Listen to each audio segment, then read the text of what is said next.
শেষে এসে সুমনের হাত ধরেও বলে গেল, ভাই আমাদের ছেড়ে ধোকা দিসনি। আমার নাকি মনে জ্বর এসেছিল বলে চলে গেছি। তোরা তো থাকতে পারতি। কোটি কোটি টাকা সোনা দানা আছে, লোভ সামলাতে পারে, তাহলে তো যাবেই। হ্যাঁ কাছে কেনে সুমন সিন্ধুকলি পালিয়ে গেছে। হ্যাঁ শোন ইয়ার করেছি ভাই, তোর উপর বিয়ে আছে, তোকে আমি অনেক বিয়ে করি। বেরিয়ে আয় ভাই, আমার সামনে শেষ করে দিয়েছি ভাই, বেরিয়ে আয়। চম্পা আরেকবার ফোনটা করে দেখ না। কতবার করবো? ও তুই জানা তো, তুমি কি বুঝতে পারছো না?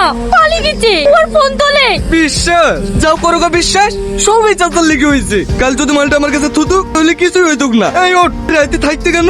ও যে আমাদেরকে তাড়ি দিছে, এটা কারো হুশ হইলো না। কি ব্যাপার রে? কাল রাতে তালা ভাঙছিলি, আবার আজ তালা ভাঙছি। তালা আছে কটা? চাবিটা খারাপ হয়ে গেছে। সুমন নাই? ওই সুমনে ভুলে তালা মেরে ঘরে ঢুকে পড়েছে, ওকে বের করছি। ও বাইরে তালা মেরি ঢুকলো কি করি? আশ্চর্য লোক যে, বাইরে তালা মেরে বাইরে যাওয়া হয় না, ঘরে তালা মেরে ঘরে ঢোকা হয় না। তুমি এখান থেকে যাও তো। তোদেরই বন্ধু, যা করছি কর, আমার আবার কি? চলে গেছে ভাঙ।